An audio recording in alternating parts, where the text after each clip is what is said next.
The moment our eyes locked with the spectral version of Emily standing at the altar, the air grew thick with an unnatural silence.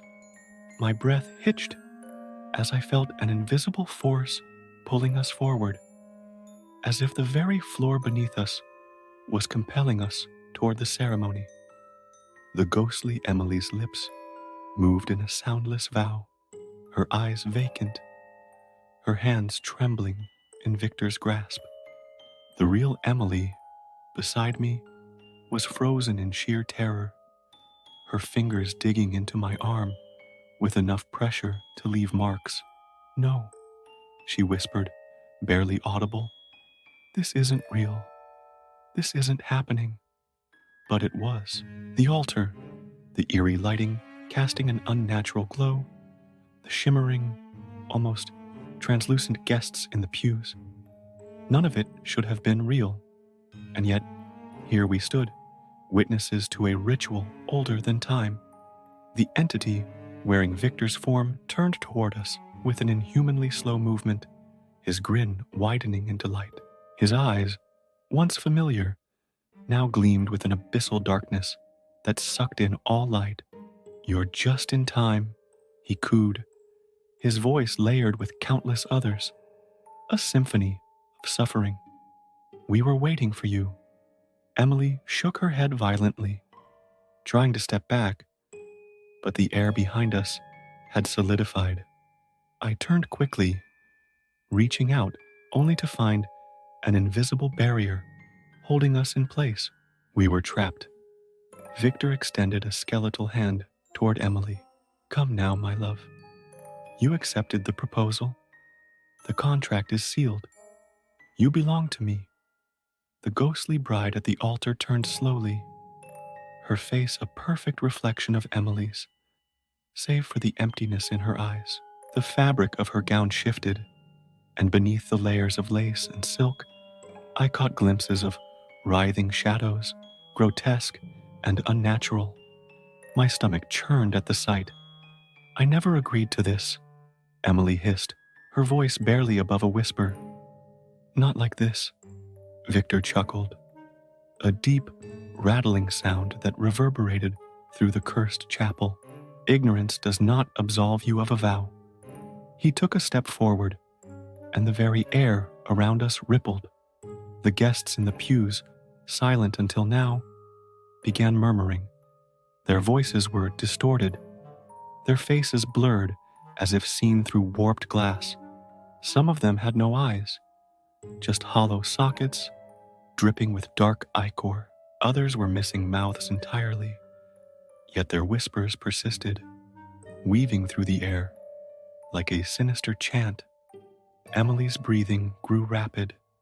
I could feel the panic rising within her, and if I let her succumb to it, we were doomed. I grabbed her shoulders and forced her to look at me.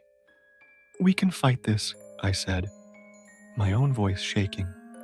"There has to be a way to break this ritual."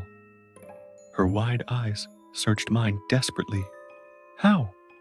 I didn't have an answer, but I refused to let her become a part of whatever horror had ensnared this manor.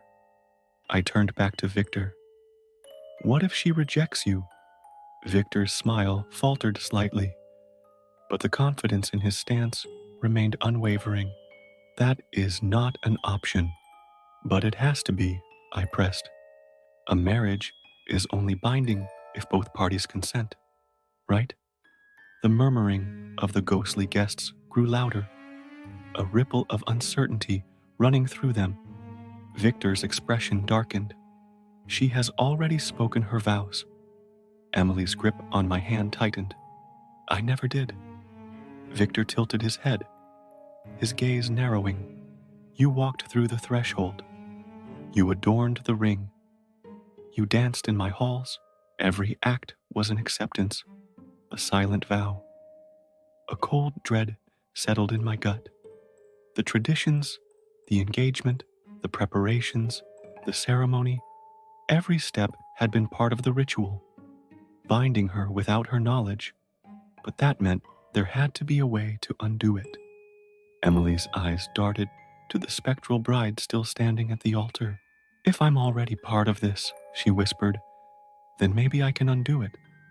I barely had time to register what she meant before she yanked away from me and sprinted toward the altar. Victor roared, his voice shaking the very walls of the chapel. But Emily didn't stop. She lunged forward and grabbed the other version of herself.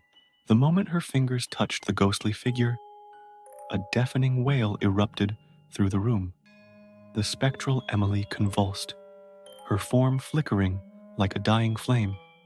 Victor let out a bellowing scream, his entire body distorting, as if he were being pulled apart by unseen hands.